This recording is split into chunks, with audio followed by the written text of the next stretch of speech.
Baik, terima kasih. Pemirsa masih bersama kami Damen Saku yang mengangkat tema tentang hoax atau berita bohong. Dan berikutnya kita akan mendengarkan nasihat apa saja yang perlu kita lakukan dalam menghadapi kondisi yang cukup pelik saat ini. Silakan, Kiai.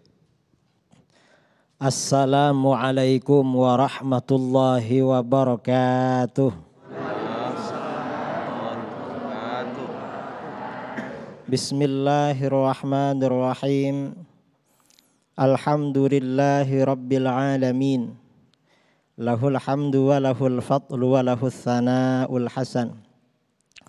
Allahumma salli ala sayyidina Muhammadin al-fatih lima ughliq wal khatimi lima sabaq nasiril haqqi bil haqq wal hadi ila siratikal mustaqim wa ala alihi wa sahbihi haqqa qadriha miqdarihil azim amma ba'du.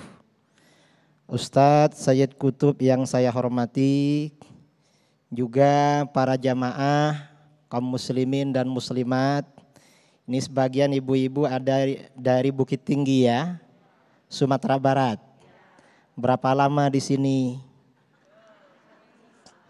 Yang juga saya hormati, mudah-mudahan betah ya di Bogor, tapi jangan khawatir, Bukit Tinggi lebih dingin daripada di sini.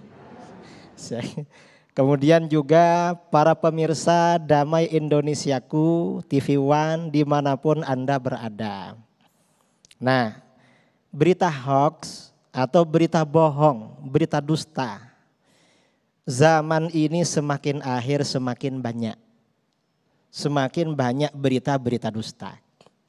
Dalam hadis riwayat Imam Ahmad dari Abu Hurairah radhiyallahu an, Rasulullah SAW bersabda, la taqumus sa'ah hatta tawharal fitan wa yaksural kadhib. Kiamat tidak akan terjadi sehingga bermunculan banyak fitnah-fitnah. Artinya apa? Menjelang hari kiamat, kiamat semakin dekat, zaman semakin akhir, ini akan banyak muncul yang namanya fitnah. Fitnah itu artinya apa? Fitnah itu artinya godaan, fitnah itu artinya ujian, artinya cobaan yang mendera umat Islam. Dan membawa dampak negatif, dampak yang tidak baik bagi mereka. Itu namanya fitnah. Dan fitnah ini biasanya ada bumbunya.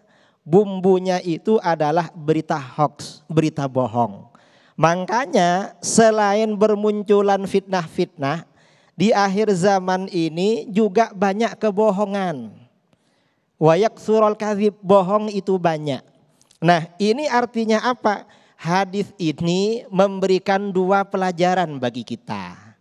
Yang pertama, kalau terjadi apa-apa umat Islam di akhir zaman ini jangan langsung bertindak. Mengapa? Khawatir itu adalah fitnah. Yang disebut dengan fitnah akhir zaman. Itu yang pertama. Yang kedua, karena di akhir zaman ini memang dunianya dunia informasi dan banyak media sosial, dan hampir semua orang sekarang ini punya Android. Betul? Ibu-ibu dari Bukit Tinggi bawa Android? Bawa kan? Kira-kira kalau ibu dapat kiriman share berita, kalau ibu-ibu tertarik dengan berita itu, senang apa enggak menyebarkan? Senang. Nah, itu hati-hati, khawatir beritanya bohong. Kalau pas beritanya bohong, merugikan orang lain, kita dapat bagian dari dosa penyebaran kebohongan itu. Ini akhir zaman. Kita ini jangankan mendengarkan berita di HP. Kira-kira kalau dapat berita di rumah, ada tamu datang ke rumah, lalu menyampaikan berita. Berita itu menarik bagi kita. Kira-kira senang apa enggak menyampaikan pada orang lain? Kalau senang menyampaikan, kira-kira cari teman apa enggak untuk ngobrol? Cari teman. Padahal beritanya belum tentu benar. Kalau beritanya enggak benar, enggak boleh itu. Makanya di dalam hadis lain, hadis riwayat Imam Abi Dawud Dan Al-Hakim dari Abu Hurairah radhiyallahu an, kafa bil mar'i kidban ayyuhadditsa bikulli ma sami. Cukuplah seseorang dikatakan berdusta apabila dia menceritakan semua apa yang dia dengarkan. Artinya apa? Tidak semua yang kita dengar itu layak untuk disebarkan pada orang lain. Tidak semuanya. Nah, hadis ini kata para ulama memberikan beberapa pengertian. Apa? Pengertian pertama, orang gak boleh menceritakan berita bohong kalau dia sudah tahu berita itu memang bohong. Mengapa? Karena kalau dia ikut menyebarkan berita bohong, berarti dia termasuk salah satu pembohong. Penyebar berita bohong itu. Ini yang pertama. Yang kedua, apa saja yang kita dengar itu jangan diceritakan semua. Tapi dipikir-pikir, maksudnya bagaimana? Orang yang mendengarkan bisa menangkap apa enggak apa yang kita sampaikan. Kadang-kadang yang kita sampaikan itu benar, tapi daya tangkap orang yang dengar itu tidak mampu. Akhirnya apa? Informasinya keliru sampai pada dia. Akhirnya informasinya berubah menjadi berita bohong. Ada kalanya enggak, ya benar. Cuma karena dia otaknya tidak mampu menerima berita yang kita sampaikan, akhirnya apa? Yang kita sampaikan kita dikira bohong. Karenanya hati-hati. Jadi ada antisipasi, ya tidak baik. Kalau semua yang kita dengar, misalnya karena aktif di medsos, aktif di grup-grup WA, setiap ada berita masuk di situ disebarkan. Tanpa di cross check, tanpa diteliti, tanpa dicari tahu kebenaran tentang berita itu. Mengapa? Kadang-kadang kalau berita itu bohong dan itu seringkali merugikan pihak lain. Dan itu tidak boleh hukumnya. Ini pada masa-masa sekarang seperti itu.